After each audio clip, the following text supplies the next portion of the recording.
Hola, bienvenidos, bienvenidas una vez más a la Resma después de mucho, mucho tiempo, porque la verdad es que cuadrar agendas y encontrar un hueco entre obligaciones se nos hace difícil, tanto a Gerardo como a mí, Las y luego vidas. encontrar autores. Pero bueno, hoy volvemos ahí, no, o sea, no es que sea difícil encontrar ya, empiezo metiéndome en un jardín.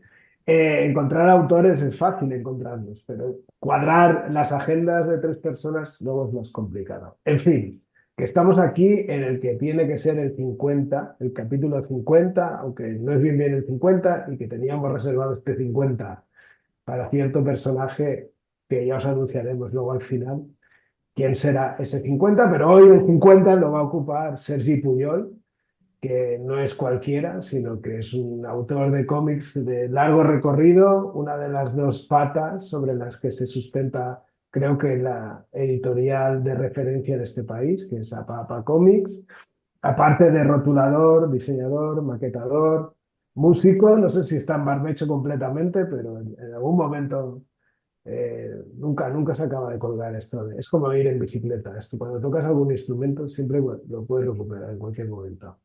Pues bueno, nada, y hoy la excusa para tener a Sergi aquí es Las locuritas de Úrsula, que salió poco antes o coincidiendo con el Graf, y que bueno, pues eso es una de las conversaciones que teníamos pendientes. Creo que es un autor que ha ido apareciendo, corrígeme si me equivoco, Gerardo, pero creo que es un autor que ha ido apareciendo a lo largo de muchas de las charlas que hemos tenido en este canal, básicamente porque él está implicado como editor, como amigo o como alguien que ha participado en algunos de los libros de las obras de las que hemos hablado. Y nada, bienvenido, Sergi, es un placer tenerte hoy aquí. Hola, ¿qué tal? Un placer estar con vosotros. Un placer, Sergi, ¿qué tal? Pues es un poco todo lo que ha dicho Marc y que yo suscribo porque me parece que efectivamente que tienes una trayectoria además que nos permite ver con cierta perspectiva lo que ha ido pasando también, ¿no? En España, en el sector del cómic más, no sé si llamarlo independiente a estas alturas, pero bueno, el cómic más arriesgado, podemos decir, y la autoedición, porque, claro, tú por generación tienes que eras del 80, ¿no? 80 Sí. el 80, como yo. Entonces, claro, hay toda una generación que llega cuando tú y otras personas más o menos de tu quinta estáis ya haciendo cosillas y empezando a mover los primeros fanzines en esta onda y demás, que es lógico que te tengan como referencia, ¿no? Que te citen. Y por eso decía Marc, ¿no? Que muchas veces pues hablamos con gente ya nacida en los 90 o incluso más tarde, que te dice, no, sí, pues yo empecé a leer lo que hacía Sergi Puyol, lo que hacía Ana Galván también, ¿no? Que sois quizás dos personas que compartís esa precocidad, ¿no? Es empezar a hacer cosas cuando aquí todo era campo, podríamos decir. Y en ese sentido, antes enseñaba Mark, que los tiene por ahí, los colibrí, ¿no? Que en su momento pues fue un- una cosa, yo creo que novedosa, que en España no existía un fanzine de este tipo. Había, por supuesto, muchos fanzines colectivos, ¿no? Pero no de este tipo de cómics más arty o más arriesgado, como decía. Y no sé, si quieres podemos empezar hablando un poco por ahí, ¿no? A mí me gustaría, tengo curiosidad porque no sé de dónde viene la idea, si te estabas fijando en fanzines internacionales o no sé, cuéntanos un poco.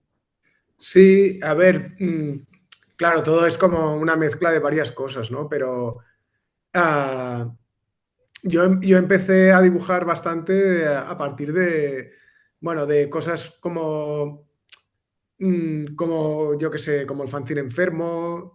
Bueno, ya antes me había influenciado Juanjo Sáez porque Ujú. era como una nueva manera para mí de hacer cómics, ¿no? O de narrar, por decirlo de alguna manera. Claro, cuando era más joven y leía cómics, lo que veía yo pensaba, esto no lo podré hacer nunca, ¿no? Pero cuando veías cosas tipo Juan Sáez o Fanzine Enfermo, entonces pensaba, Mm, hostia, algo así. Y esto lo hablábamos con Ana Galván, porque a los dos nos pasó un poco lo mismo, que fue un poco a partir de ahí que empezamos a hacer cómics. ujú. Y luego cada uno, pues claro, ya va cogiendo su camino, pero a la hora de empezar, la primera vez que haces como un cómic, ¿no? Una página de cómic, es que yo no era capaz ni de dibujarlo en viñetas, ¿no? Tenía que hacer los dibujos y luego juntarlos en Photoshop, porque Bueno, porque es difícil y sobre todo cuando tienes una formación autodidacta, como es mi caso, pues no sabes cómo afrontarlo, ¿no? Cualquier tipo de narración de este tipo. Y luego, bueno, pues esto iba haciendo cosillas y pues luego la recopilaba en fanzines sí, sí, básicamente. Y para el Colibrí, pues sí, tenía estos referentes, había varios fanzines colectivos. Estaba la Adobo ya, creo, ¿no? Sí, yo creo que sí. Lo que Mm. pasa que a mí, en ese momento, ya habíamos empezado con Apa Apa. Yo no formaba parte de Apa Apa en ese momento porque lo hacía Tony con dos amigas. Y yo entré a formar parte de Apa Apa más tarde, como de una manera natural, cuando ellas ya lo habían dejado, porque como Tony y yo, pues lo hacemos, o sea, yo siempre he colaborado con la editorial, siempre he hecho el diseño gráfico, pues ya luego entré a formar parte como de una manera natural. Pero ya antes de esto, como tenía ganas de hacer algo y de publicar mis cómics, que ya había publicado un grapado en Apapa, pero bueno, pensé, bueno, pues una manera chula sería hacer pues un fanzine colectivo y sobre todo yo estaba bastante obsesionado con el Kramer Sergot y supongo que por ahí se notaba un poco que pues que intentaba hacer una cosa así. Bueno, había millones de fanzines así colectivos de fuera y pues compraba mucho, pues esto del Kramer Sergot, por eBay pues pillaba fanzines que veía de cualquier sitio. A veces llegaban cosas que molaban más, a veces menos, ¿no? Lo típico.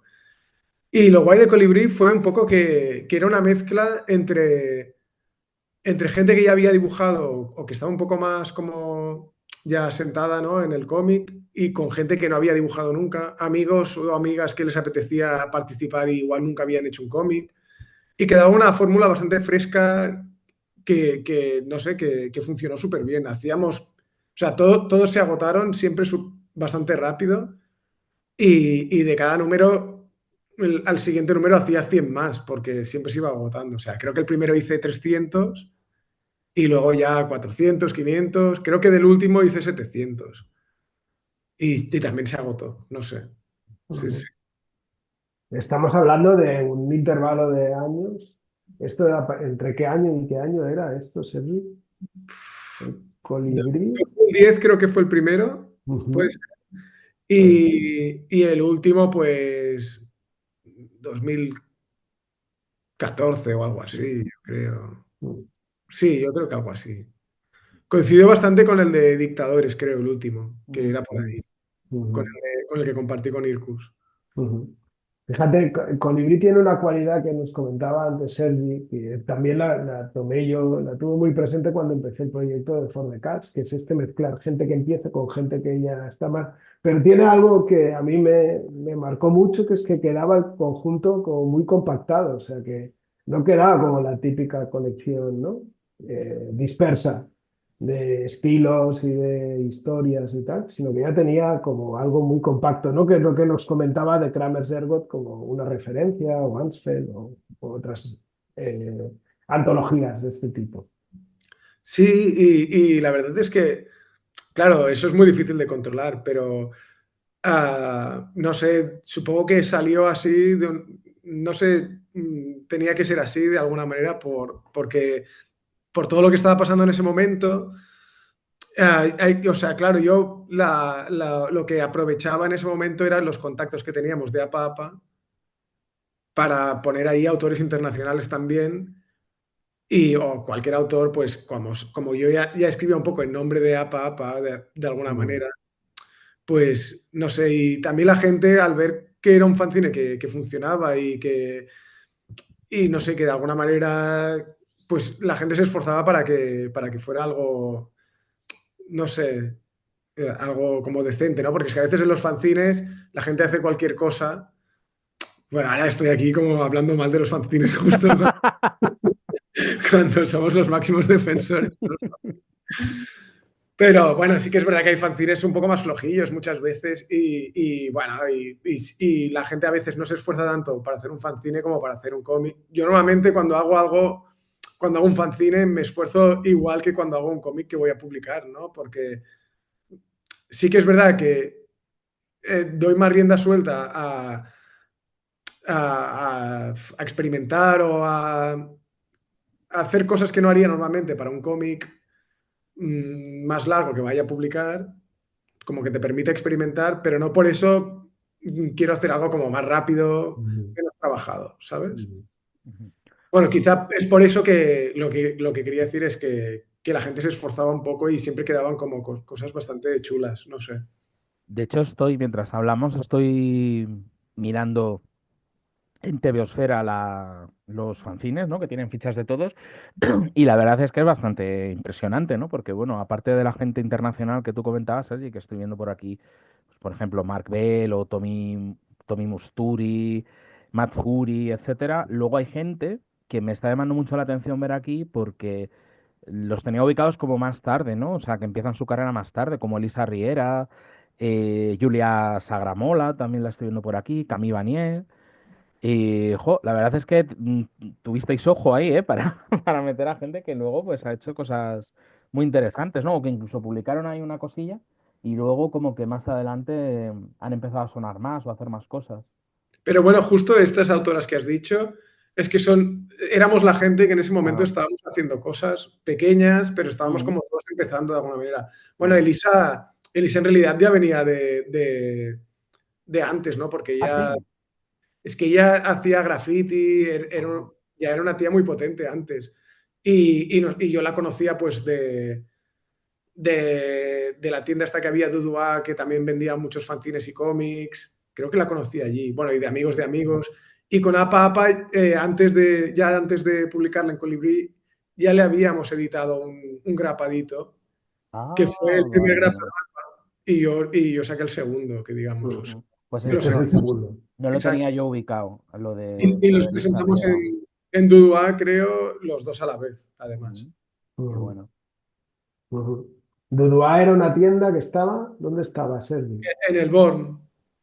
Era una Ujú, tienda así como de cosas hechas a mano, de cosas de ganchillo. Bueno, lo monta Alicia, que es la que hace el festivalet. ujú.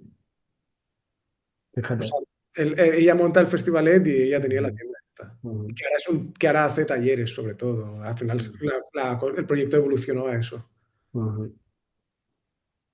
Y aquí en esta primera etapa de Sergi, ¿no? Ya que hemos ido a los inicios y sacó la grapa, ¿no? Aquí, en esta primera, una caja, una silla, tú vas como tomando registros, como vas juntando como pequeños fragmentos en el que tu gráfica va cambiando, ¿no? Que vas como lo que nos decías ahora de te gustaba experimentar, te gustaba encontrar tu camino, ¿no? No sé.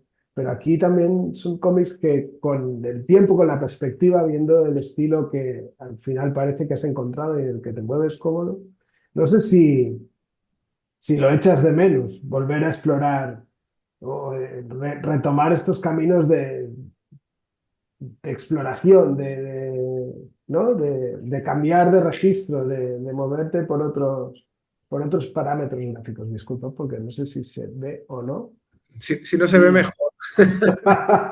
¿Tienes problemas con esto? ¿No? La No, verdad es que son súper bonitos, o sea, que son estilos muy... No sé cómo lo ves esto, no sé si de vez en cuando los recuperas, los sacas de la estantería y los miras y tal.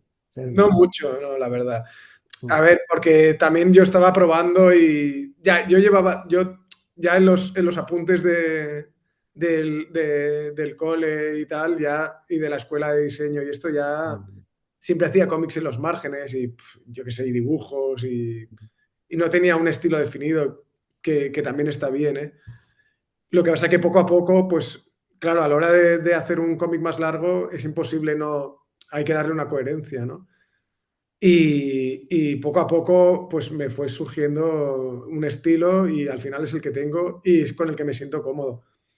Que no quiere decir que no lo vaya. Yo intento ir evolucionando siempre igualmente. mm, Pero bueno, aquí estaba como, hacía historias cortas y cada una me salía un estilo o probaba un estilo. A unas les ponías texturas, otros los hacía como con más puntitos, con más sombras, con menos. Y muchos eran como cosas que ni siquiera pensaba nunca que irían en un grapado ni nada, simplemente los hacía y los tenía por ahí para enseñar a los amigos y que se rieran un momento y ya está, igual. Y al final, mira, con APAPA, cuando yo hacía el diseño, pero no formaba parte, me dijeron, hey, te vamos a sacar un recopilatorio con todos los que has hecho. Y pensé, bueno, pues guay. Y luego es verdad que ya en Cárcel de Amor ya se te reconoce mucho. Yo estoy de acuerdo con lo que dices, yo creo que hay una evolución en el estilo que se ve también, pero al mismo tiempo, desde ese primer cómic largo que haces, ya es bastante reconocible, ¿no? El estilo, que tienes así ese punto cartoon, con muchos recursos muy de cómic, ¿no? Que yo creo que eso lo compartes mucho con gente de tu generación o de unos años más mayores, como puede ser pues pienso en Andrés Magán o pienso incluso en Marc Torices, que es bastante más joven, pero que sois personas que experimentáis, pero siempre dentro de ese lenguaje del cómic, las líneas cinéticas, los ojos que se salen un poco, ¿no? de las cuencas, este tipo de cosas que podemos identificar con el cómic más clásico y que os distancia también un poco de otras aproximaciones, pues a lo mejor más formalistas o más abstractas, ¿no? Que también estamos viendo y que también se ven incluso en el catálogo de APAPA. Creo que justo los tres autores que has dicho somos como muy consumidores de cómic desde pequeños. Y Claro. supongo que por eso también se nota. Aunque Andrés Magán es 10 años más joven que yo, ¿eh?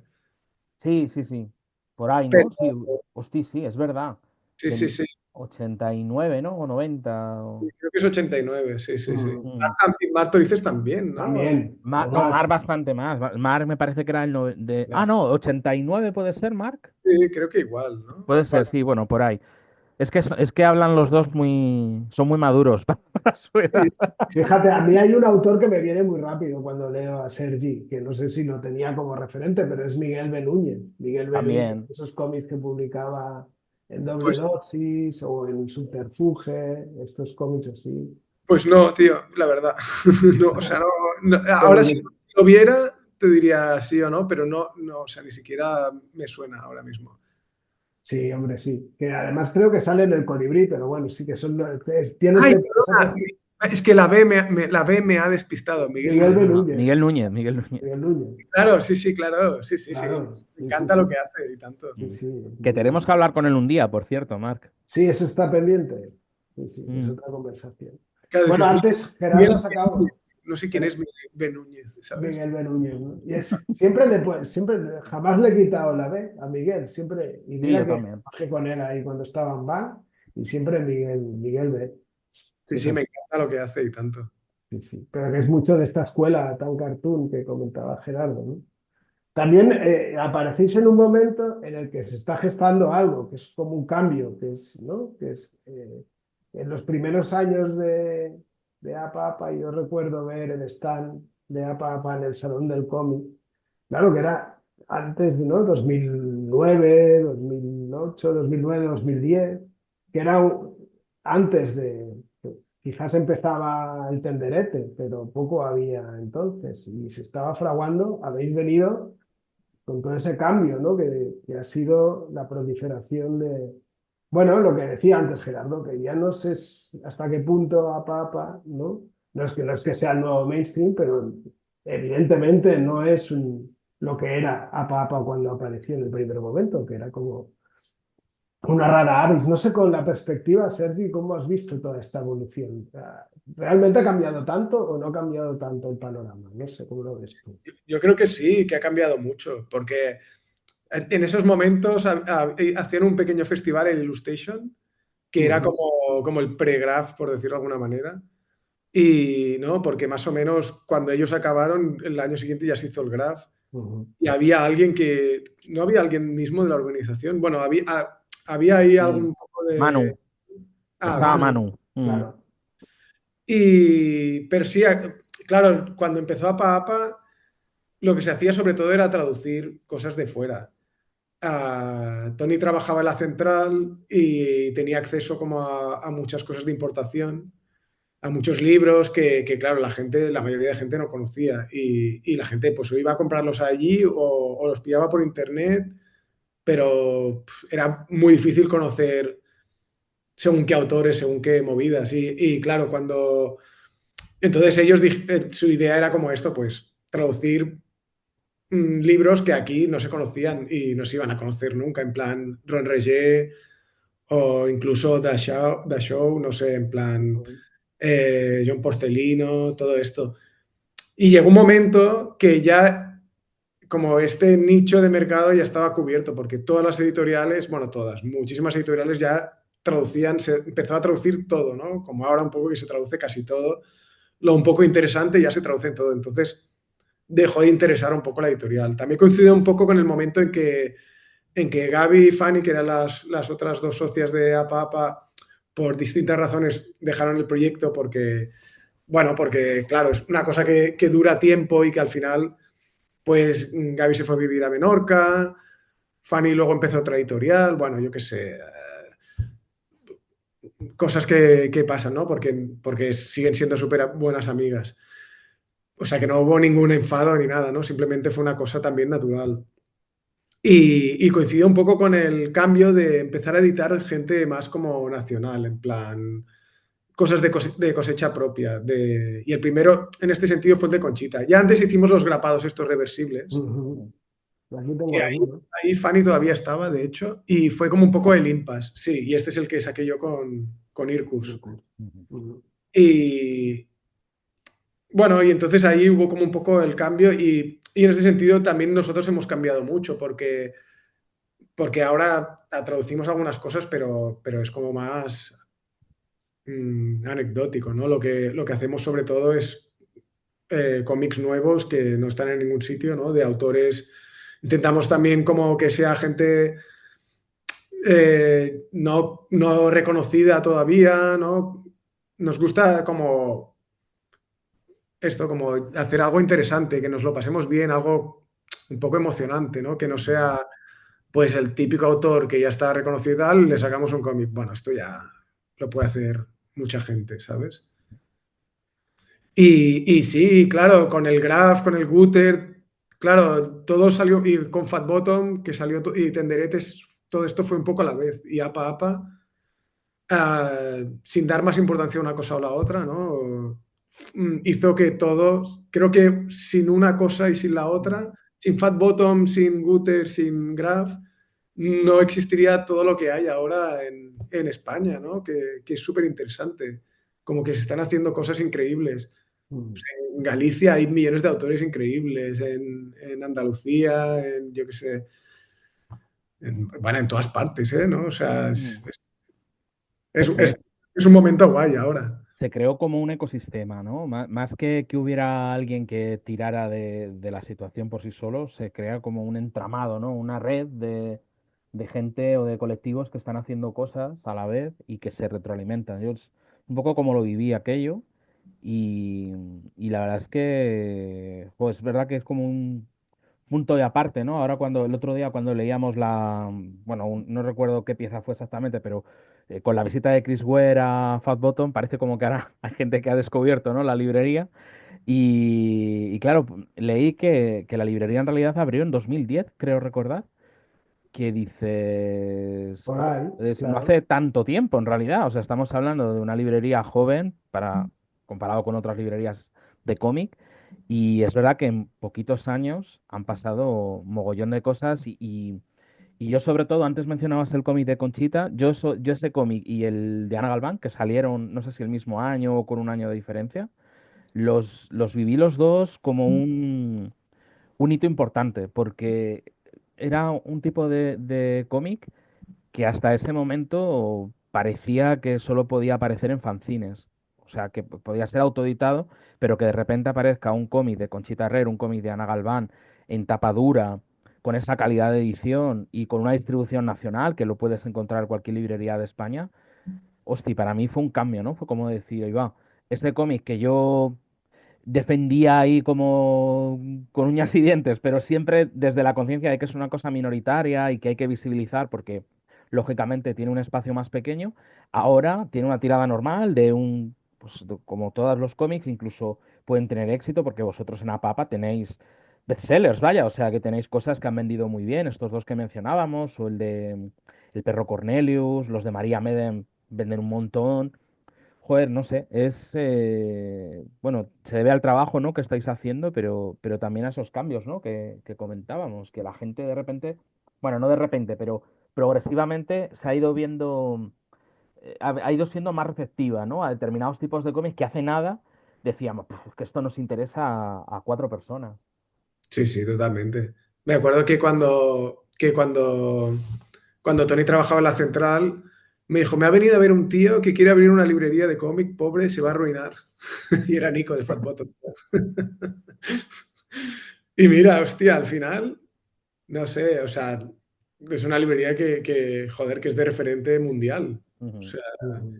yo cuando he viajado, siempre con Tony intentamos ir al Fat Bottom del sitio y nunca es tan guay como Fat Bottom, nunca. O sea, Es ni, muy si- difícil, es muy difícil. ni siquiera Desert Island de Nueva York es tan guay como Fat Bottom. Y mira que es guay, ¿eh? Para, esto ya seguro que son igual de guays, pero ya será por el cariño que tengo yo con Fat Bottom. Sí. No, yo corroboro lo que dices. Es más guay Fat Bottom que desde Thailand.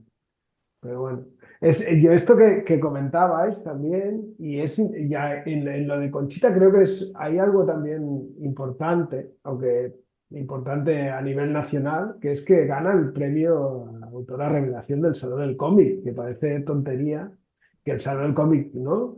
Pero no lo ganó. No lo No, ganó, el discurso no lo ganó. dio el discurso, pero no lo ganó. Lo Ah, ganó Javi Rey ese año. Y Javi Rey le cedió el espacio a Conchita para hacer esa reivindicación amigo. que hizo de las autoras de cómics, sí. Pues esa Es Pero como no si lo hubiera, reivindicación ganó. es importante. porque claro, como, La gente se acuerda de eso. Claro, es lo que queda, es lo que Claro. queda, el discurso de Conchita, que ese discurso fue importante porque fue como poner en el mapa una escena que hasta entonces se movía muy al margen cederle ese espacio, esa voz, que quedó como una rara, pero es lo que ha quedado, es como poner el pie, esta puerta no se cierra y no se ha cerrado, o sea, sí, y sí, ha quedado abierta para sí, siempre. sí, la verdad es que, o sea, sirvió de mucho realmente, yo creo. Pues sonaba como una rara avis en ese momento, pero ahí quedó. Luego sí que llegó el premio con María Medel, pero ya llegaría Sí, 2 años Sí. después. Bueno, y sí, con un Torices después, Y años más Torices, tarde. Ujú. claro. par de años luego, ¿no? Fue en realidad. Sí, Sí, sí, sí, sí. sí. Pero bueno. Oye, Y hablando nada, ya. Ay, perdona, Marc, que te no, piso. no, di, No, iba a decir, por ir hablando un poco ya de tu trabajo más concretamente como autor de cómic, pues a mí me gustaría comentar un poquito La Sangre Extraña, que es un cómic que a mí me gusta mucho y en su momento pues me pareció un trabajo muy completo por tu parte, ¿no? Además, una historia así tan larga, también construida, y con muchos referentes literarios, etcétera. Y me gustaría preguntarte un poco por esa obra, porque me imagino que fue un curro de narices, que te costaría un montón sacar tiempo para hacer eso. Sí, claro, yo siempre lo explico, ¿no? Que yo no me dedico a hacer cómics al 100%, bueno, ni al 10%, quiero decir. O sea, yo tengo mi trabajo de diseñador gráfico, ya Ujú. sabéis, ya lo habéis dicho, sobre todo hago rotulaciones de cómic, pero también hago diseños de cubiertas, trabajo para editoriales, básicamente hago un poco de todo. Y, y bueno, y en mi tiempo libre pues hago los cómics. Y con La Sangre Extraña, pues la verdad es que empecé a hacerlo para presentarme al premio Snack Salamandra Ujú. y tenía que hacer 16 páginas. Me había leído hacía poco un libro de Sholokov, el de los cuentos del Don, donde hay el cuento de la sangre extraña. Y me flipó y pensé, hostia, podría adaptarlo, pero luego pensé, es que me va a costar más adaptarlo que hacer una historia propia, porque o sea, a mí inventarme historias no me cuesta mucho, ¿sabes? O sea, mm, ¿sabes? Siempre voy escribiendo cosas que se me ocurren y al final es como juntar tres o cuatro cosas y, ¿no? Bueno, ahora la gente dirá, "Pf, no me extraña con la mierda que haces o algo así, ¿sabes? En plan, no, ¿sabes lo que quiero decir? O sea, no me cuesta mucho. Bueno, igual lo que cuesta es que sea algo guay. Ah, pero, pues pensé, bueno, pues voy a hacer yo una historia, pero voy a meter este cuento de alguna manera por ahí, ¿no? En plan, y esto, hice las 16 primeras páginas, algunas más, lo presenté, no gané, quedé segundo porque hicieron la Te mención. hicieron una mención, es verdad, me acuerdo. Y yo creo, es una cosa que si la memoria no me falla, no he vuelto a ver después. O sea que eso Ah, implica... a Arnau también le hicieron Ah, sí, mención. Arnau Así, también. Joder. Arnau O sea, Salt. siempre, eso yo supongo que indica que hubo debate intenso en el jurado. Aunque yo siempre pienso que como mi cómic es como indie y tal, que no hubiera ganado nunca. Igual, si hubiera habido el más mainstream al lado, que hubiera Ujú, ganado. Pero bueno, es igual. De hecho, es que si hubiera ganado no hubiera podido cumplir ese cómic tal cual es, porque en un año yo no tenía tiempo para hacer eso y no puedo dejar mi trabajo, aunque te den 10.000 pavos, ujú, con 10.000 pavos tampoco vives un año, ¿sabes? O ujú. sea, Bueno, y mm, que luego tu trabajo tiene un hándicap añadido que es que no te puedes coger una excedencia. O sea, al final, si ya, empiezas a decir que no a clientes, siempre te expones a exacto, perderlos, claro. claro. Bueno, y que es mi trabajo y es ¿no? Y es como tengo montada mi vida y ya está. Y claro, yo tardé como 3 años en acabarlo, quizá, o algo así. Ujú, Entonces, bueno, sí que junté como dos o tres ideas y, bueno, tampoco tanto. Sí, sí, junté dos o tres ideas y entonces eso era las primeras como 16 páginas y luego ya lo otro salió solo. O sea, ujú, menos las últimas como 10 páginas que son como la conclusión, que es una parte que a mí me gusta y que no las había hecho, pero estaba como un poco harto y dije, Tony, ya está. Puedo hacer unas 10 páginas más que tengo pensadas, pero si ya está bien así, me dijo, tío, o sea, acaba esto, ¿sabes? Porque realmente había que cerrarlo. Y sí, sí, realmente necesitaban esas últimas páginas. Y bueno, sí, fue largo de hacer, claro, entre una cosa y la otra.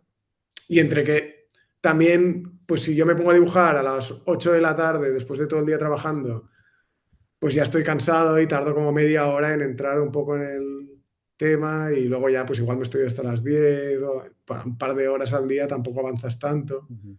Bueno, Una vez que te puedes poner con una página, ¿te lleva mucho tiempo hacerla? depende de la página, pero bueno, de media pues unas 8 horas o algo así, o Ujú, 6 no sé, algo así. ujú, Quizá a veces la dibujas muy rápido, en tintar siempre es como bastante rápido, pero luego igual me estoy bastante rato arreglándolo en Photoshop. ujú. Ahora ya no porque me he comprado el iPad, ¿sabes?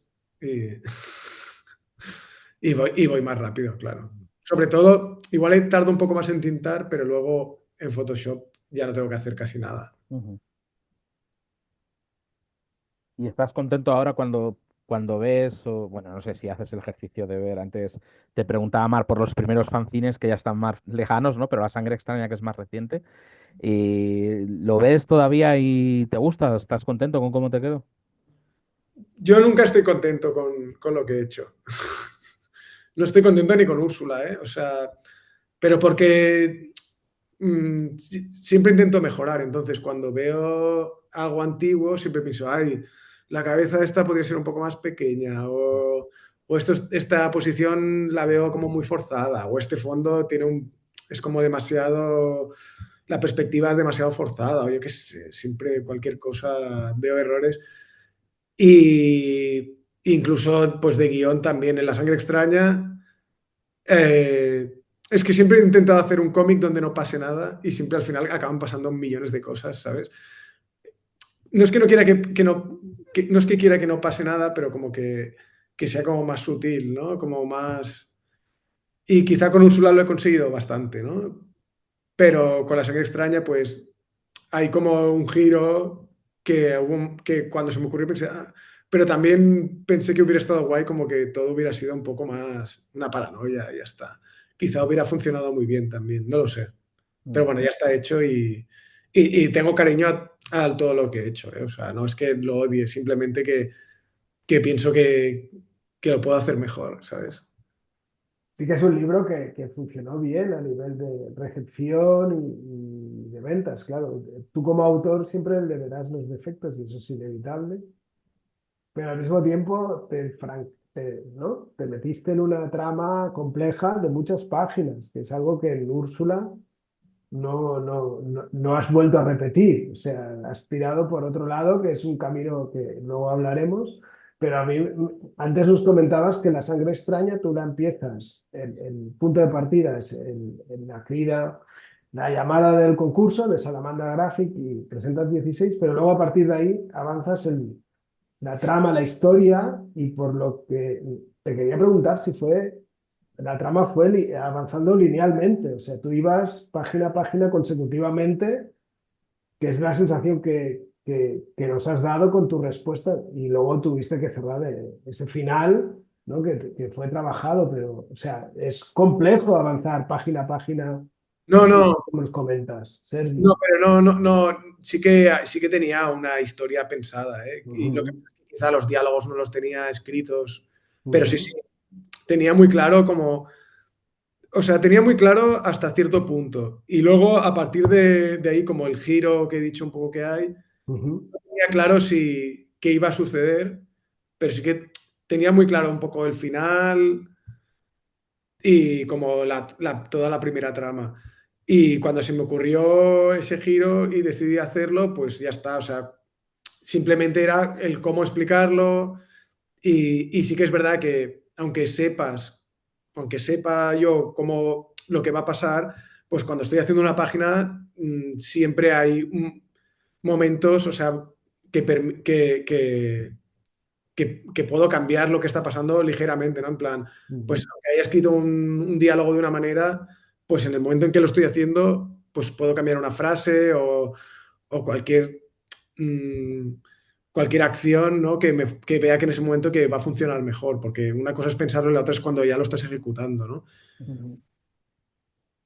Sí, con Úrsula el proceso ha sido muy diferente, pero Bueno, bueno, que para luego que lo hablar. sepa, claro, sí, no, o si queréis vamos Ya. ya comentando, que iba a decir que para que lo sepa la gente que nos está viendo y que no ha podido leer todavía el cómic, que surge de unas páginas que vas subiendo poco a poco en tu cuenta de Instagram.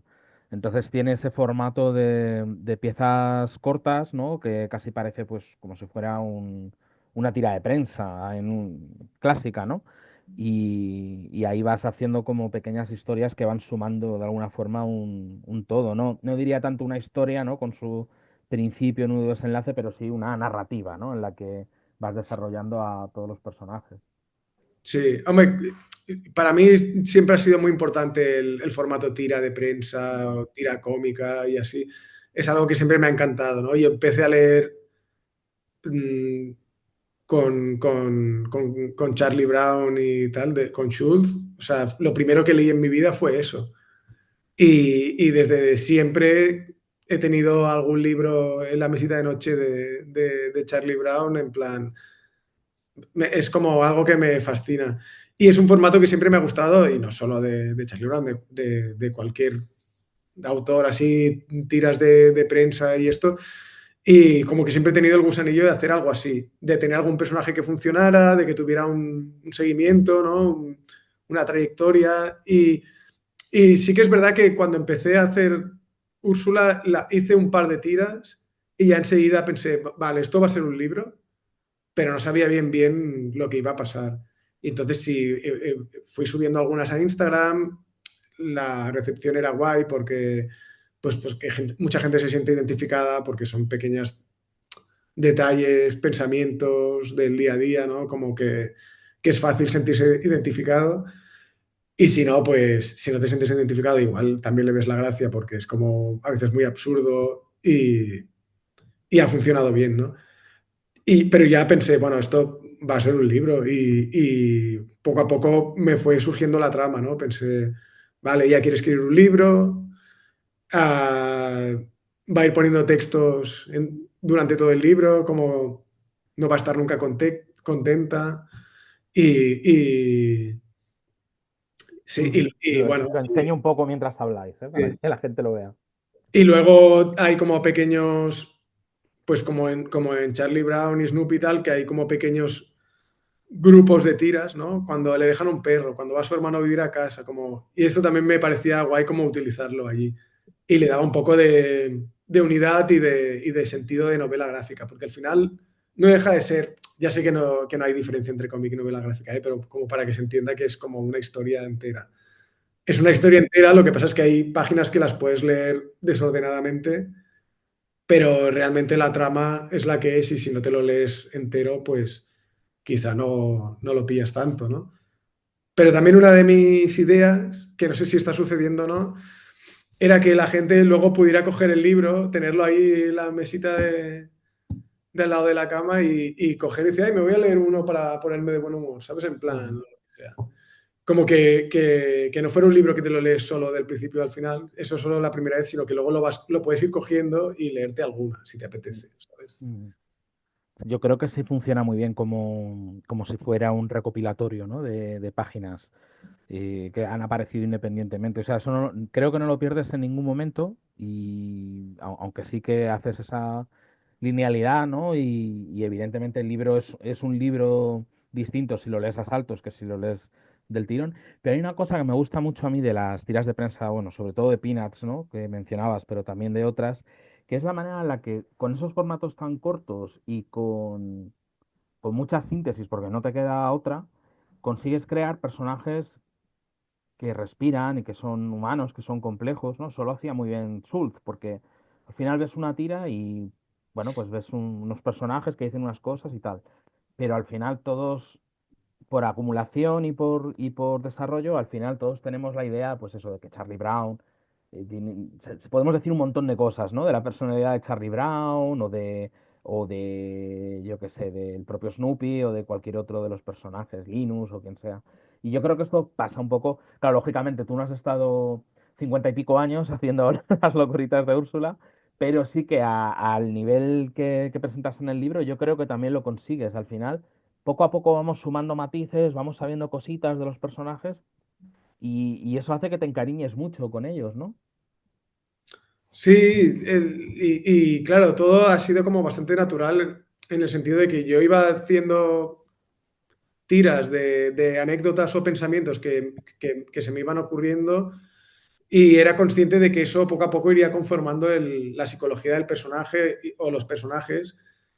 Y de hecho, mientras lo estaba haciendo, Marc Torices me recomendó el libro este de entrevistas de Fantagraphics, Mm, bueno, de Mm. Ashut, que salió en Ujú. Fantagraphics hace unos años. Ujú. Y me lo pasé súper bien leyéndolo y él hablaba de esto, de los personajes como arquetípicos que él utilizaba para construir sus tiras, ¿no? Y que para él era muy importante como que darle un carácter como a cada uno para que luego cuando interactuaban, pues todo esto surgiera, ¿no? Como, bueno, como que saliera el carácter de cada uno y como que fuera divertido, ¿no? Y luego, por otro lado, Daniel Close decía como lo contrario, ¿no? En otro libro que leí, como que él huía de lo arquetípico un poco porque entonces le quitaba como realismo a los personajes, porque nadie es solo de una manera, ¿no? Todos tenemos... Y entonces voy a pensar, sí, esto también, pero bueno, supongo que todo me influenciaba de alguna manera positiva, ¿no? Porque al final todos somos contradictorios, ¿no? Úrsula lo es también y los personajes que salen allí no solo piensan de una manera, ¿no? Piensan de varias maneras y pueden ser muy tranquilos para una cosa, pero luego ponerse muy nerviosos para otra, es igual, o sea, todos somos así, ¿no? ujú, Y poco a poco esto, fui construyendo los personajes, sí que, por ejemplo, gracias a leerme este libro, pensé, le voy a dar más importancia a otros personajes que no sean Úrsula, porque va a funcionar y así no solo das un respiro del personaje, sino que también haces que tenga más riqueza, ¿no? En muchos sentidos. Y no sé, por ejemplo, darle todo mi carácter a Úrsula o cosas, era como igual cargar demasiado a ese personaje. Entonces, sí se diversificaba un poco más. ujú. Luego las cosas que vemos es verdad que decías antes, ¿no? Que es fácil identificarse porque al final es un cómic que habla de lo cotidiano. Yo creo que también, no sé cómo lo veis vosotros, pero a mí me parece muy generacional también, ¿no? Es muy de esa gente que estamos ahí en una edad entre los 40 los 50 que tendríamos que tener ya como, o por lo menos pensábamos cuando éramos más jóvenes que íbamos a llegar a esta edad ya con las cosas más, con los deberes hechos, ¿no? Y con las cosas más claras. Y cuando llegas descubres que no, o sea, que te sigue afectando la precariedad, que sigues teniendo muchas dudas acerca de lo que haces en la vida, lo que quieres ser, lo que quieres hacer. Y bueno, en el caso de Úrsula, pues también todo lo que tiene que ver con la creación literaria, ¿no? Que no deja de ser también parte de la precariedad, en el fondo, porque es lo mismo. Pero bueno, no sé, ¿tú pensabas que estabas haciendo algo así, como generacional o...? No, la verdad es que no, no lo pensaba de esta manera, simplemente sí que pensaba como que era algo personal, aunque como muy personal, pero a la vez como que ya veía que mucha gente empatizaba, ¿no? Pensaba que era una cosa como más, pues quizá más general, pero sí que luego me lo han dicho varias veces, ¿no? Que claro, es generacional porque es una persona de una edad determinada, muy determinada, ¿no? Como pues ahí la cuarentena.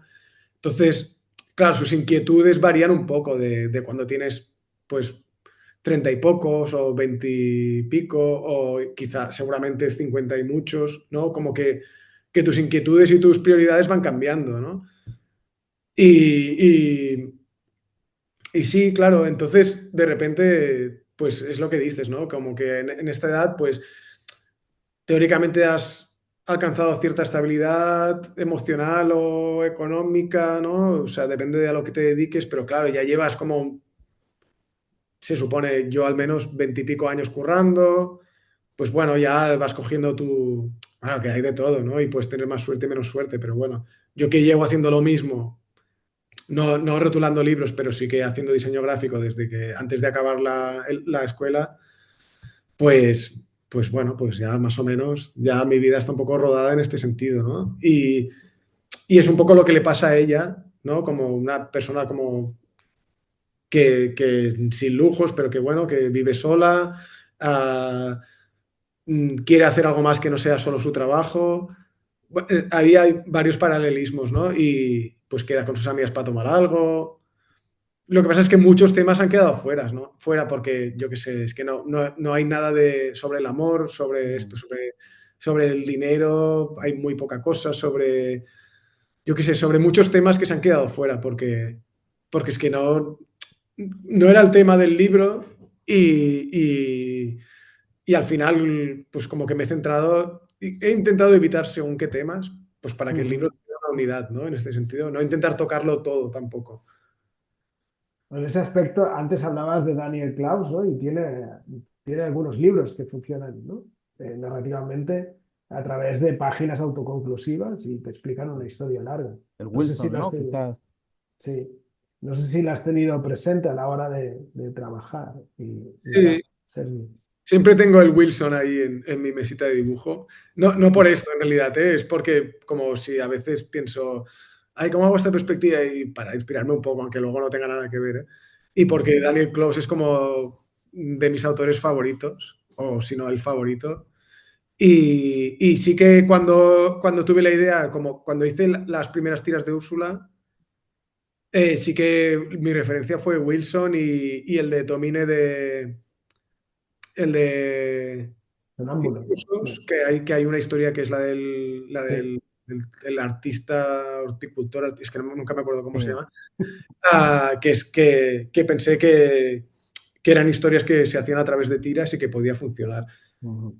O sea, enseguida pensé, vale, como Wilson podría hacer algo, aunque es muy diferente, evidentemente, y el de Wilson quizá las páginas autoconclusivas no funcionan. Si tú abres el libro y lees una tira, no funciona. Está hecho así. Y de hecho lo curioso es que leí que es su primera novela gráfica que hizo del tirón. Mm. O sea, la primera que hizo, que no lo parece que haya sido algo que ha publicado en diferentes revistas, él lo hizo del tirón, o sea, fue un libro que salió directamente. En cambio, los anteriores son recopilaciones, ¿no? Del Bola 8 y de... Ujú. O sea, no eran novelas gráficas ni Ghost World, ¿no? Él lo hizo a partes. Y esta, que es la primera que hizo entera, era así, a tiras. Es súper curioso eso, pero bueno, a mí es un formato que me gusta mucho, ¿no? El falso recopilatorio, ¿no? Por decirlo de alguna manera. Y bueno, hay ejemplos muy buenos, ¿no? Pienso también, en el fondo, la, el perro Cornelius no deja de ser eso también, ¿no? De Marc Torices. Y hay no sé si os acordáis, hubo una cosa que dejó inconclusa Paco Alcázar, que era también tiras, pero además eran tiras, como si fueran tiras diarias, ¿cómo se llamaba? todo está perdido. Estoy hablando de memoria, creo que se llamaba así, que tenía Sí, no me acuerdo. Mm. Sí. sí, que aparece, lo recopiló en uno de sus libros tiempo después, que ahí fue donde lo leí yo. Y no sé, es que mola mucho. O sea, en el fondo hay algo muy puro, ¿no? Muy de los orígenes del cómic en ese formato que hace que tenga no sé, un encanto especial, yo creo. Sí, yo no sabía cómo iba a funcionar, ¿eh? Pero bueno, y de hecho es esto, porque no, o sea, yo he puesto muchas en Instagram, pero igual he puesto 30 o yo qué sé, pero Ujú, hay 130 y pico tiras en el libro. O sea, la mayoría son inéditas y son al servicio de la historia, ¿no? Luego las que funcionan como más independientemente sí que las voy colgando ahí. ujú, Y quizá de aquí a un tiempo pues habrá más puestas, pero hay muchas que nunca las pondré porque solo funcionan realmente dentro de la historia. ujú. Mm. Y, hablando un poco del personaje de Úrsula, que ya hemos comentado, bueno, que es traductora, que tiene como 40 y algo, ¿no? 40 y pocos años.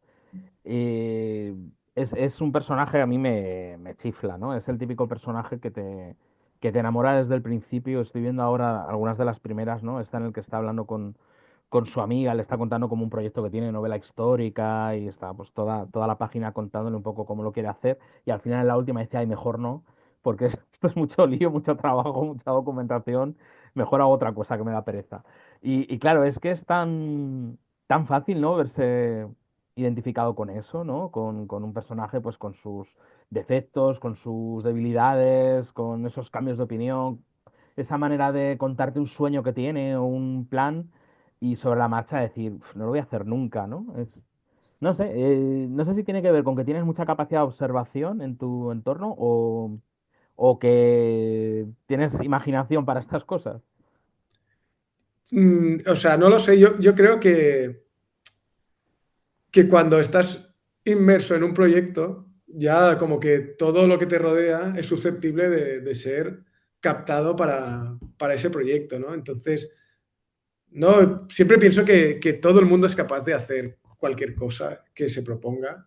Bueno, esto suena como muy autoayuda, ¿eh? Pero quiero decir que si a ti te flipan los cómics, si quieres hacer un cómic y estás intentando hacer un cómic, vas a poder hacer un cómic al final.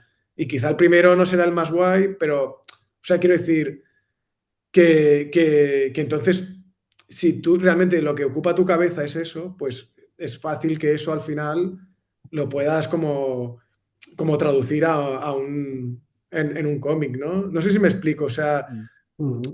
que claro, que cuando hice las primeras, pues quizá estaba probando, pero llega un momento que pensaba, hostia, me pasa algo y digo, esto para Úrsula, o aunque no sea algo que yo piense o que me pase, me haya pasado exactamente algo que se me ocurre, digo, pero esto es perfecto para Úrsula. Y algunas, como pensar, ¿esto cómo lo podría meter en Úrsula? Y al final es como, quizás es imposible explicar esto, ¿sabes? Como que es muy difícil y algunas cosas pues no las metes, ¿no? Pero muchas cosas que piensas, bueno, esto lo voy a condensar en una tira y tal, y acabó funcionando, ¿no? Y solo proponértelo y ver si funciona, pues supongo que no es que sea fácil, pero llega un momento que entiendes la manera de cómo hacerlo y así es un poco como lo he hecho. Y claro, luego la gente, pues esto, quizá no se espera nunca que un pensamiento así que ha tenido tan, tan pasajero, tan algo que piensas que nunca nadie va a pensar igual, encontrártelo ahí como y que todo el mundo esté diciendo, hostia, a mí me pasa esto, soy yo, tal, no sé qué. Mm.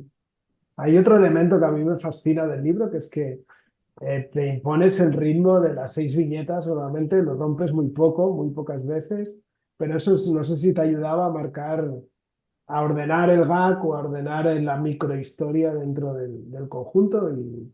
¿Y qué te ha parecido este formato? No sé si te has sentido cómodo o qué tal. Sí, es verdad que cuando empecé a hacerlo pensé, como, no, como eso que os he explicado, como no tengo tanto tiempo para dibujar y tal, este formato me va a permitir que cada vez que quiera entrar en el proyecto, porque a veces estoy 2 semanas que no puedo dibujar por lo que sea, pues no me cueste tanto, ¿no? Porque como es una tira de una página, pero luego tiene sus dificultades, o sea, me ha costado lo mismo que hacer una novela gráfica larga, ¿no? Ujú. Ah, pues por esto, porque tienes que condensar una idea en solo una página.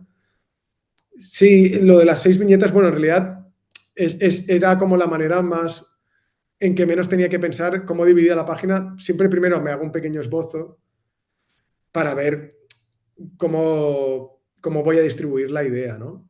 Ya el diálogo normalmente ya lo tengo escrito y entonces veo si alguna viñeta tiene que ocupar más que otra, si necesito en algún sitio que en una fila en vez de 2 viñetas haya 3, o si necesito que haya 9 viñetas en vez de 6.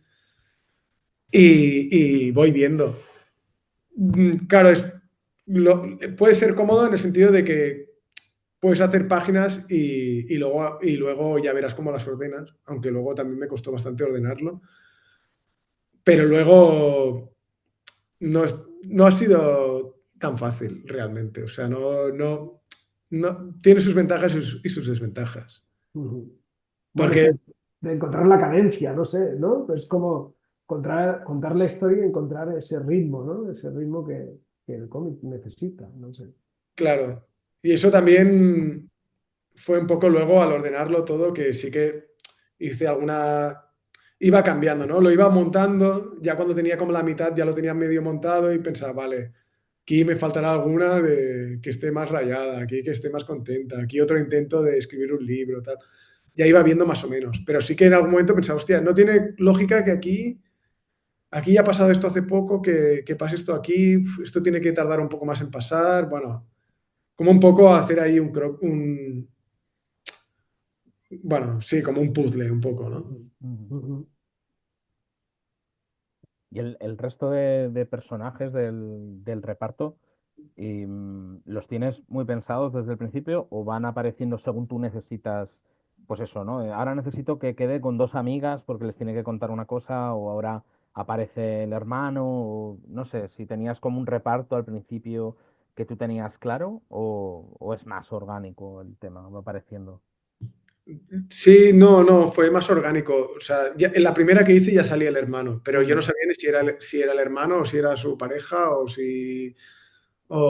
¿sabes? No, o su compañero de piso. O sea, ella no tenía ni nombre, de hecho, porque me costó mucho encontrar el nombre de Úrsula, porque, bueno, siempre intentas que, ya que puedes escoger un nombre, pues que sea un nombre que sea como, yo qué sé, no un nombre súper típico y plano, ¿no? En plan, no sé, no voy a poner un ejemplo porque si no, se puede ofender la gente, pero sí, es verdad que hay que encontrar un nombre sonoro, ¿no? Que a la gente se le quede también.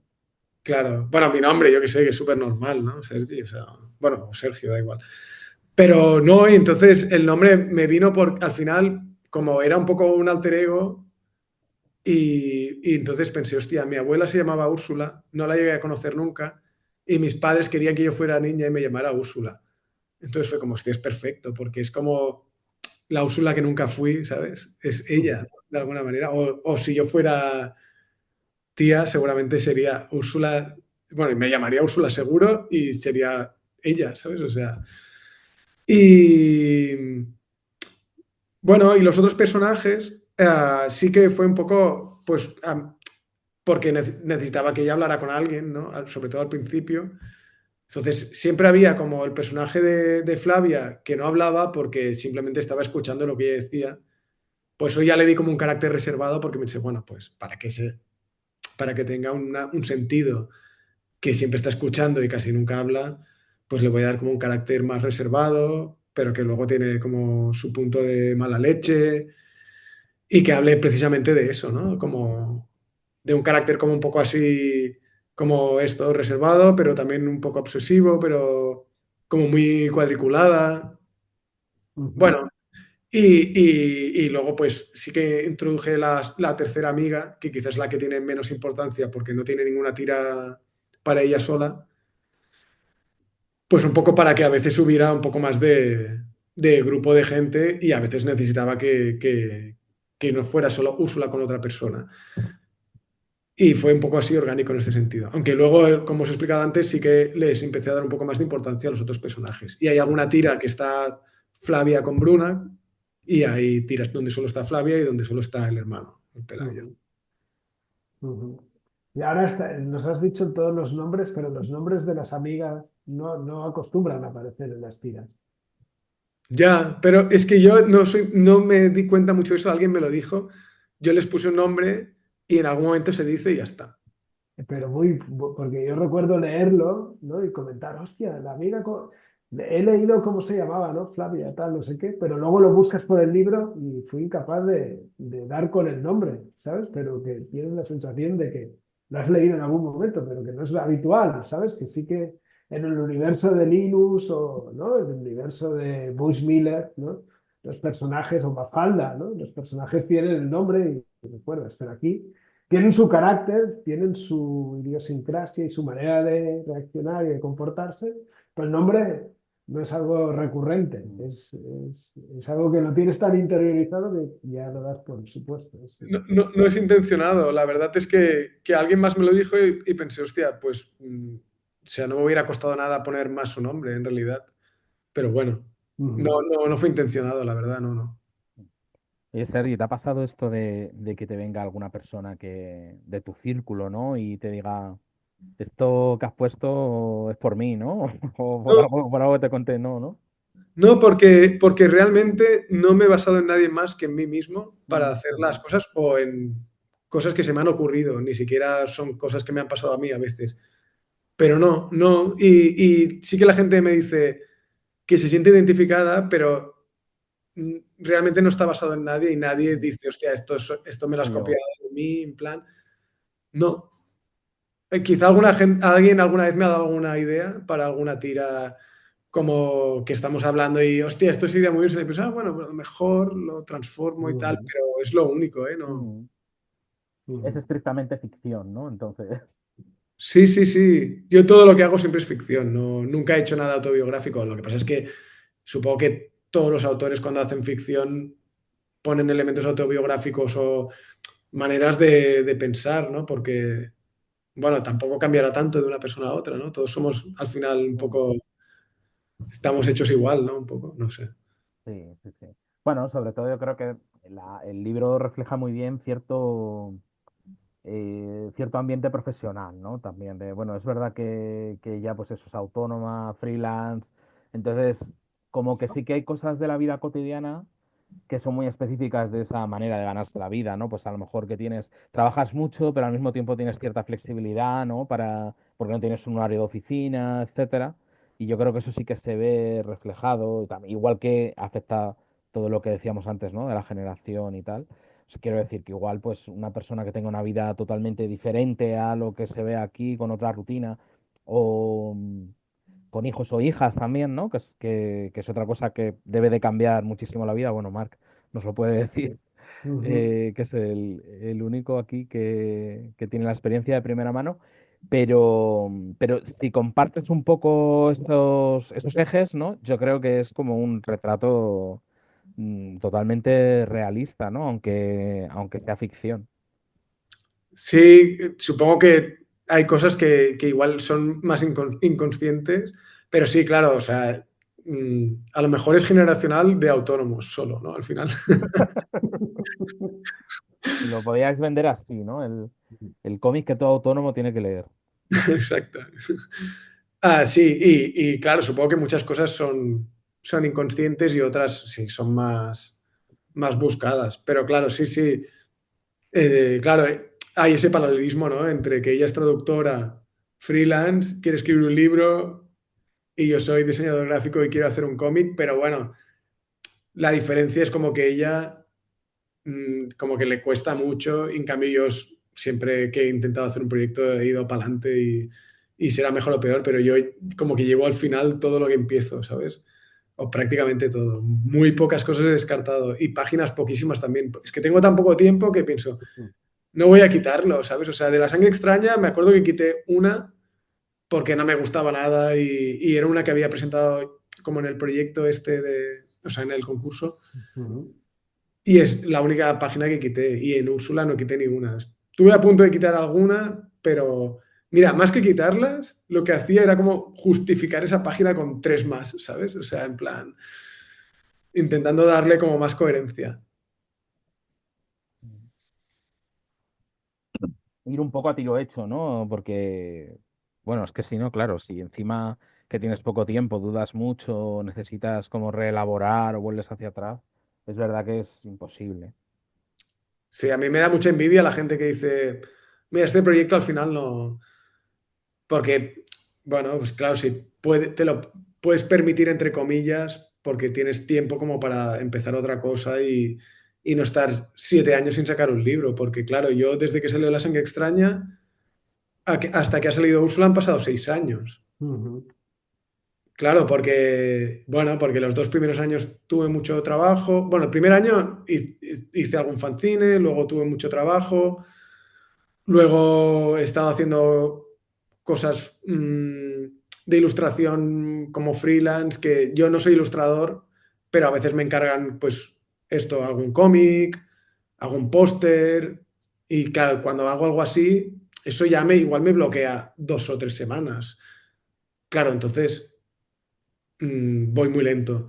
Hasta los 2 últimos años antes de sacar Úrsula, que ya me puse a tope y ya decía que no a cosas que no fueran de mi trabajo 100%, porque es que si no, no lo acabo nunca. Ujú. Mm. Claro, la sensación de que el proyecto muera porque te entran otros encargos, tienes que priorizar, ¿no? Eso es jodido, tiene que ser jodido también, porque quizás por el camino tienes que decir que no a ciertas cosas que aparecen, porque sí, es mucho tiempo, son 6 años, son 5 años de trabajo. Parece que no, que a veces la gente no lo tiene presente, ¿no? Pero algo que muchas veces hablando de cómic es proyectos, ¿no? De creación que igual te llevan, ¿no? Tenés una novela gráfica en 1 hora y media, ¿no? Sacándole el jugo y en realidad hay 5 años de trabajo, que es algo que hay Que muchos. claro, ¿No? claro, que no son 5 años en realidad, porque si tuviera todo el día para hacer cómics, pues a lo mejor en un año lo hago, ¿sabes? Ujú. No lo sé. Ujú. También sería un cómic diferente, ¿no? Claro. Pero bueno, yo es que nunca, casi nunca digo que no a proyectos remunerados, no sé, por mi educación, no sé, yo no, como que tengo que trabajar para vivir, ¿sabes? No tengo, No, no, es la filosofía del autónomo, no, no Claro. puedes decir tampoco que no. no tengo tampoco ahí facilidades en plan un piso de propiedad o no sé qué, como, Claro. ¿sabes? Entonces, claro, o sea, es lo que hay Ujú. y me tengo que hacer mi camino poco a poco. Y con los cómics, o sea, creo que es muy difícil ganarse la vida al 100% y que, hostia, ojalá haya mucha gente que se gane la vida haciendo cómics, pero yo no quiero esa presión, ¿sabes? A mí me gusta hacer mi trabajo y luego hacer esto y si funciona guay y si no, pues no pasa nada, ¿sabes? Ujú.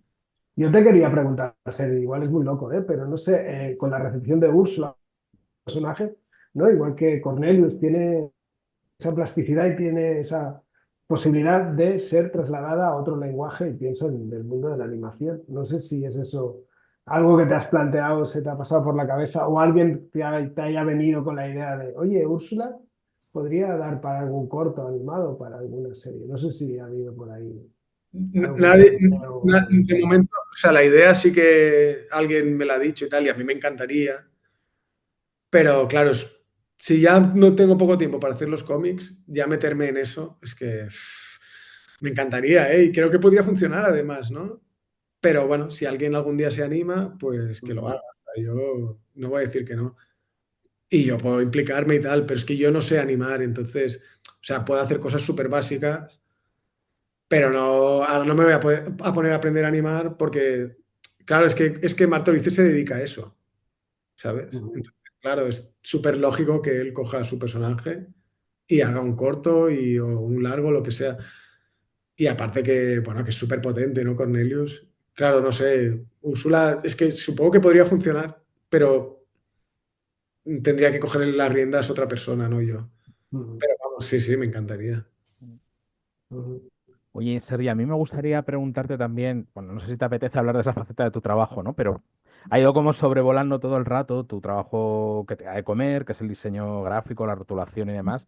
Y sí que me gustaría preguntarte por ello, porque yo creo que son cosas que están muy invisibilizadas en la producción, ¿no? Del cómic. La gente no es consciente del curro que lleva detrás y lo difícil que puede ser a veces. Pues, además, tú has hecho rotulaciones complicadas, ¿no? Y diseños complicados. No sé, eh, bueno, eso, hasta qué punto ese trabajo te resulta creativo o ya has llegado a un punto en el que es todo muy mecánico, si has tenido algún proyecto así concreto que te haya supuesto un reto profesional. Sí, no, a mí, o sea, no necesito, como ya tengo, o sea, el diseño gráfico siempre es creativo, ¿no? A no ser que estés copiando y pegando en un catálogo un listing telefónico, que algunas cosas así también he hecho, pero siempre tiene un punto creativo y es entretenido. Lo que pasa es que no todo el mundo está dispuesto a hacer cosas de machaca, ¿sabes? O sea, rotular cómics es una cosa muy de machaca y a mí me gusta y soy súper buen machaca además. O sea, creo que es lo que mejor hago es ser machaca. O sea, y claro, luego poco a poco, pues hace muchos años que me dedico a rotular cómics, entonces he ido aprendiendo y me atrevo con cosas más complicadas. Bueno, me atrevo. Yo voy cogiendo todo lo que se me pasa y lo voy haciendo. Ujú. Y un poco ahí como el cenit de esto fue el de Emil Ferris, el de lo que más me gusta son los monstruos, Mm. que fue un currazo y la rotulación manual, bueno, yo cuando lo vi pensé, es que no sé si voy a poder hacer esto, porque claro, es una tía que dibuja yo no dibujo, yo no sé dibujar como ella, entonces rotular, lo más complicado muchas veces era borrar más que rehacer lo que había ahí encima, pero bueno, también luego rehacer algunas de las onomatopeyas o textos que había por ahí era muy complicado. Pero bueno, luego le pillé el rollo y vi que sí, joder, quedó súper bien. Realmente, o sea, es como de lo que estoy más orgulloso. A Ujú. veces hay otros cómics que no lo parece y son súper complicados. Quizá como del resultado la gente dirá, hostia, qué bien rotulado, pero el proceso es complicado igual. Y hay otros cómics que son como más fáciles de rotular. Y me gusta hacerlos todos. Siempre que tenga el tiempo para hacerlos, es que el problema es que a veces tengo poco tiempo para hacer cada proyecto. Ujú. Entonces ahí es como sufro más, cuando de repente me entra un tocho de 300 páginas y tengo 2 semanas para hacerlo, claro, y no solo estoy haciendo eso, porque trabajo para más de una editorial y tengo que ir intercalando. Ahí es cuando me estreso un poco, pero me gusta. Y sí que es verdad que, como conozco muchos diseñadores que nunca harían eso, porque es una cosa muy, muy poco de poner de tu parte, ¿no? Como en el diseño en muchos aspectos. La Mm. gente quiere hacer sus diseños y sus cubiertas para libros así diseñadas o pósters o... Yo todo eso como que ya lo tengo cubierto creativamente, ya hago cómics, como decías tú antes también he hecho cosas de música, a veces hago una cosilla, ya está. Sí. Todo el día ser creativo no sé si lo quiero, es muy cansado. No, pero es verdad que, o sea, yo que a veces he hecho también cosas un poco de machaca, no durante tanto tiempo como tú, pero sí como cosas de, pues yo qué sé, picar. Sí. Recuerdo que estuve una época trabajando en una empresa de estas que hace encuestas de teléfono y a veces te tocaba picar los resultados, ¿no? De encuestas en papel en el sistema informático.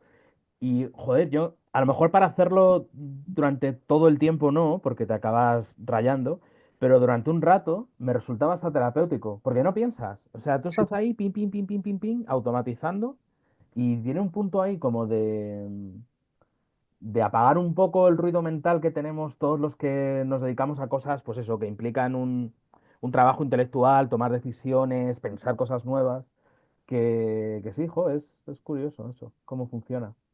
sí, sí, no, yo creo que puede ser agradable y todo. Lo que dices tú, si estuvieras cada día 8 horas Claro. haciendo eso, pues bueno, si lo puedes evitar, mejor, ¿no? Pero bueno, Mm, sí, sí, yo he tenido cursos así. Hubo uno así como de datos que estuve haciendo mm.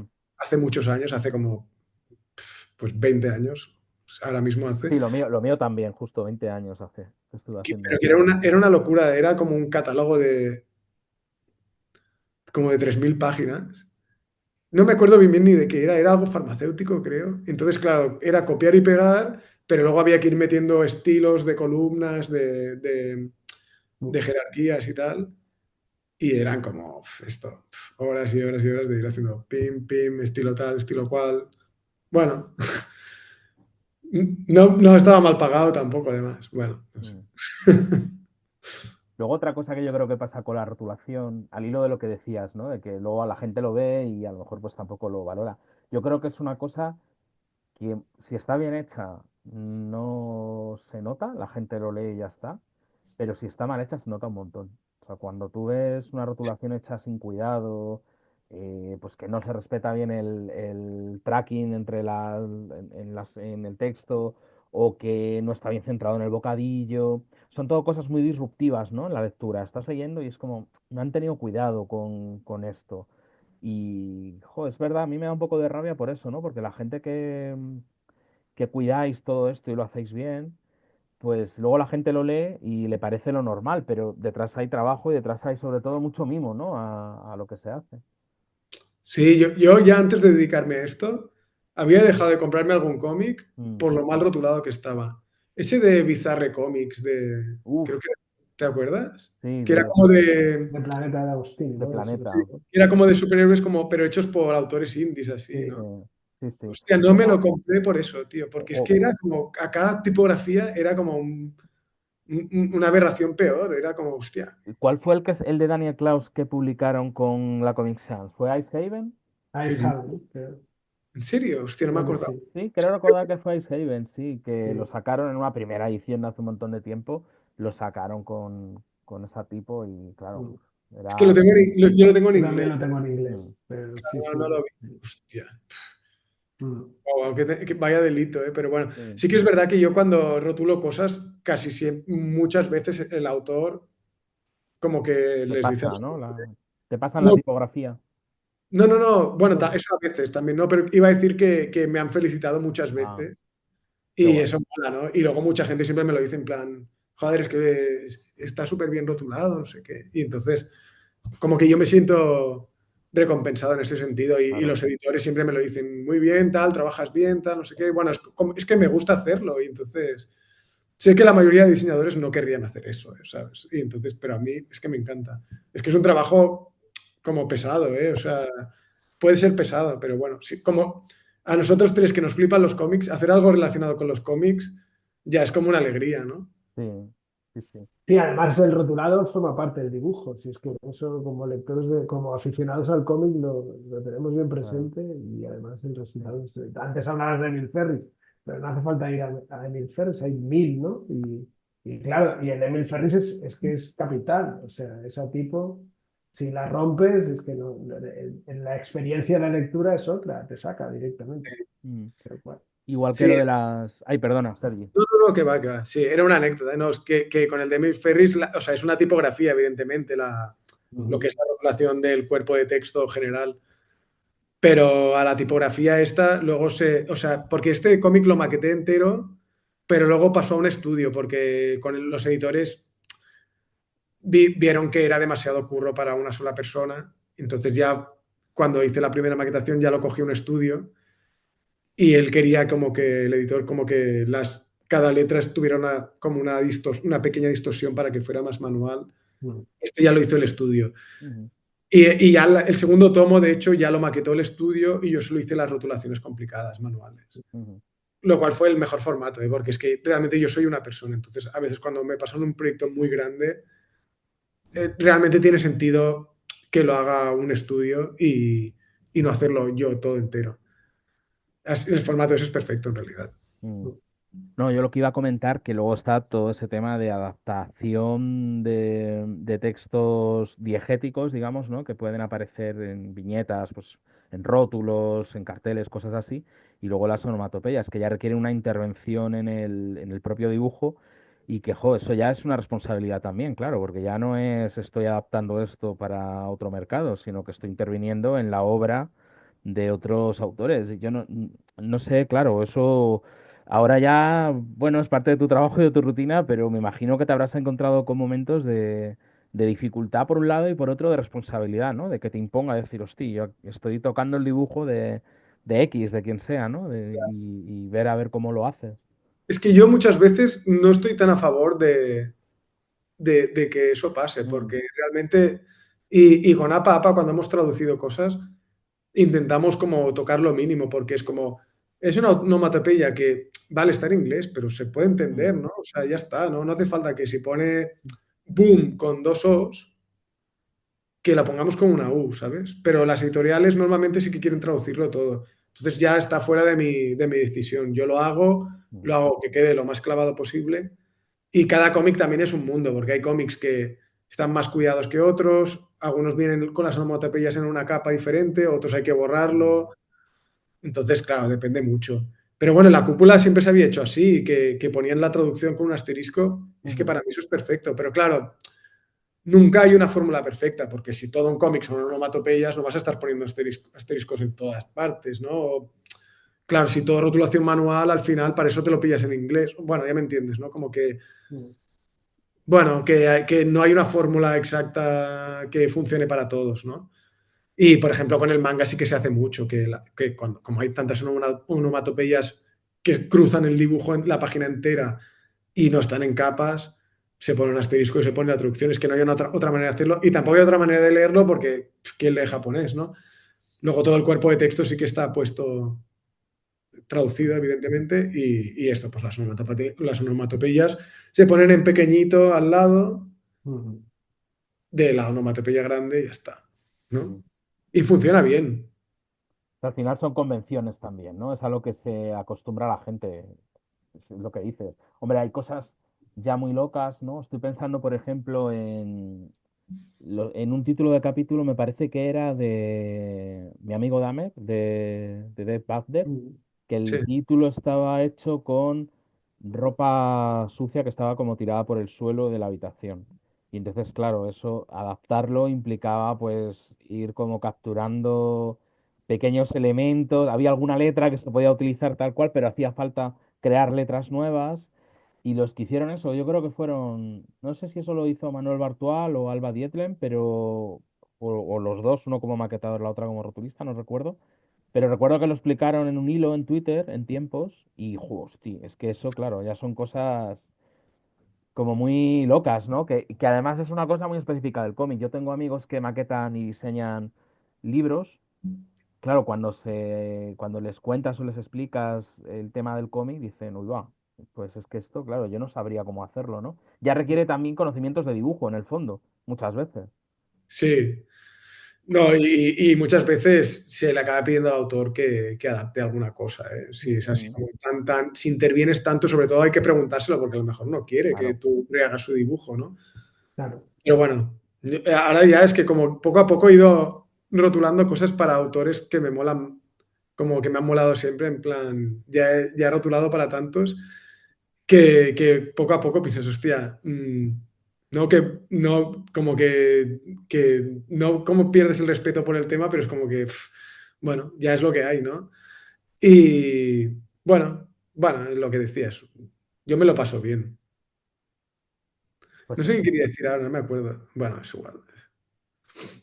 Bueno, yo hablo ahora un poco con las gafas de editor o cuando vas a buscar algún título que te interesa. Claro, una de las cosas que miras siempre es, y esto cuando lo pasemos al idioma autóctono, de aquí qué trabajo hay a la hora de rotular y plantearse, que no sé yo hasta qué punto otra gente que se dedica, yo entiendo que Sergi y Tony también lo hacen, pero es evidente.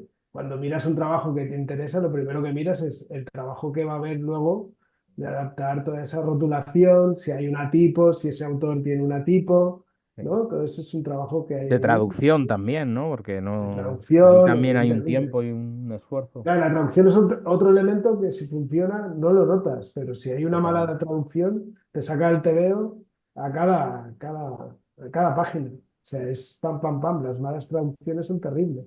Claro, Sí, es imposible de ver. sí, Pero sí. bueno, Supongo ¿dónde? que Oye, todo lo que es, todo lo que envuelve a un proyecto, ¿no? Es como, es importante para que funcione bien, sí, sí. Y como más cuidado esté todo, pues mejor va a ser el resultado, claro. yo te quería preguntar, Sergi, ya que te tenemos aquí. Antes han aparecido María Medem, Torices, ¿no? Conchita Herrero, que son autores de APA APA que se han publicado fuera. O sea, se han publicado en Estados Unidos, se han publicado en Francia, se han publicado en Italia, creo que, no sé si todos ellos o algunos de ellos. No Y sé, no María sé, y Conchita, sí. María, Y Conchita también, sí. también, ¿a que sí? Y bueno, pues antes hablábamos, ¿no? De que hay un momento en que APA hace una apuesta por autores de aquí, dejar de mirar fuera, y habéis conseguido que los autores de aquí lleguen fuera y lleguen y aterricen, ¿no? en editoriales como Drown and Quarterly o Fantagraphics y funcionen y tengan una recepción. No sé esto, qué sensación hay, ¿no? Porque al final hablamos, ¿no? Sin ir más lejos, no sé, pues, ¿no? Hace un par de semanas cuando se inauguró la expo de Chris Ware, pues Chris Ware, ¿no? Pues pierde el culo, hablando aquí ahora tal como estamos, con María Medem, que me parece fantástico y genial y que hasta cierto punto lógico, ¿no? Pero, o sea, que es esa capacidad de trascender que a veces, no sé, y aquí ya creo que va a llegar la reflexión, la pregunta, lo que sea que vaya a decir, pero es la sensación de que aquí lo damos mucho por hecho, ¿no? Como lo que ha pasado ahora con Nico y Fanbottom. Lo damos mucho por, va, esto ya está. Pero no le damos el valor que realmente tiene vuestro trabajo en APA APA y el trabajo de estos autores que cuando va afuera, pues sorprende, ¿no? Que es como algo que quizás aquí lo tenemos, lo valoramos, pero hay una sensación de que se da por hecho, se da por, ¿no? Por garantizado y que no hay insuficiente más. No sé hasta qué punto esa sensación la compartís conmigo o es una pelotera mía que ya está.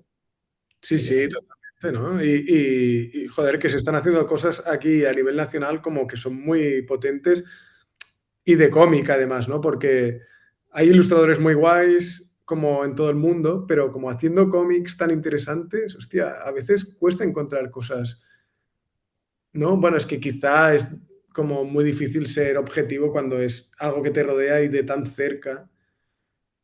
Pero a mí me parece que sí, que se está haciendo algo como muy interesante aquí y único, ¿no? También.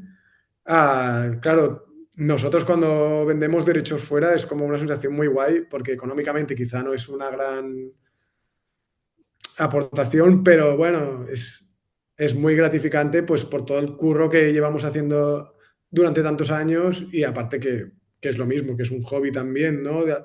No es un hobby 100% porque es un curro que es un porcentaje de de nuestro trabajo, pero no es nuestro trabajo, ¿no? Principal.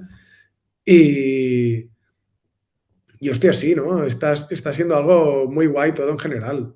Ujú. Y el Chris Ware, como que se conoció con María Medem en un festival hace un año o así en Bélgica, creo que fue, y ya le dijo que era muy fan suyo, como que le firmó el libro, no sé qué, se dieron el mail, no sé, como que son colegas, ¿no? En plan, hostia, que pase, eso es como muy fuerte, ¿no? Mm. Bueno, es un poco lo que decíamos al principio, que si nos dicen hace 10 o 15 años que esto iba a pasar, seguramente no nos lo habríamos creído, ¿no? O que íbamos a tener a gente como María o como Nadia Japid y, bueno, muchas otras personas, autoras, autores, publicando en Estados Unidos, en Francia, viniendo de los fanzines o incluso publicando ilustraciones y portadas en medios como el New Yorker o New York Times, etcétera, pues, joder, la verdad es que sí que hay un auge que está claro, ¿no? Otra cosa es la precariedad en la que se trabaja, que eso también es verdad. Pero a nivel artístico, jo, la verdad es que estos 10 15 años han sido clave. Sí, a ver, yo creo que quien trabaja o sea, quien hace ilustración, como María Medem y nadie y tal, quizá no, o sea, a nivel económico, o sea, no lo sé, pero quiero decir que no es tan precario como si No. intentas dedicarte solo a cómic, ¿no? Como Mm, que al final es lo que hace la mayoría de dibujantes de cómic, o eso o animación, ¿no? Ujú. Yo soy de los pocos que hace diseño gráfico, creo.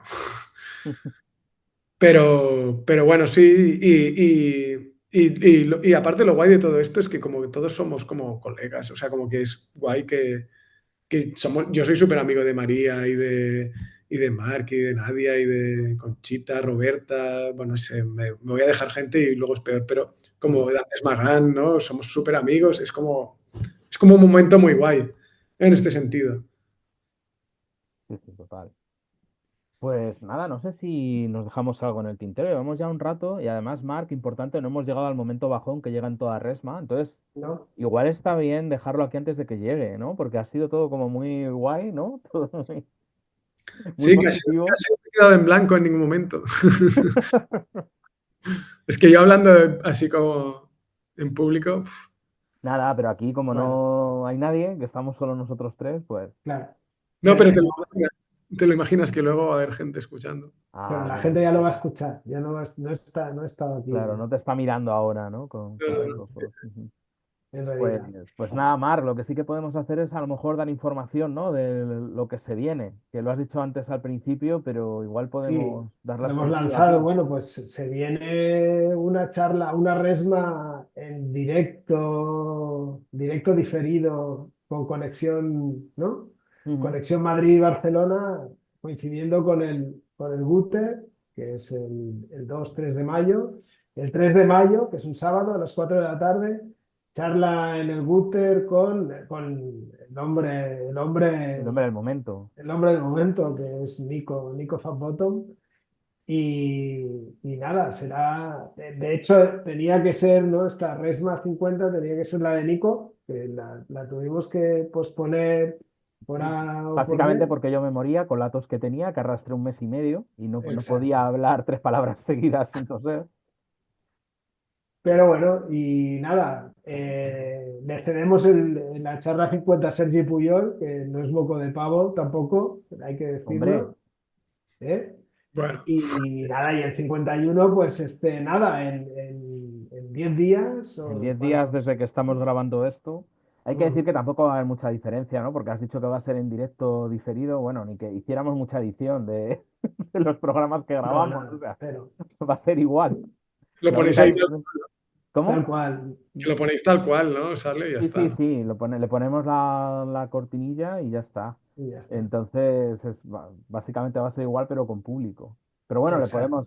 tendremos esa novedad, ¿no? De que la gente a lo mejor puede preguntar en directo. Ya La veremos. gente puede preguntar y no sé, pues estaría bien, ¿no? Que la gente, ¿no? Compartiera Claro. lo que les ha Mm. marcado FatBottom, porque FatBottom es otro espacio que aparece, creo que no hay ninguna charla o muy pocas charlas de la Resma en las que no haya aparecido FatBottom.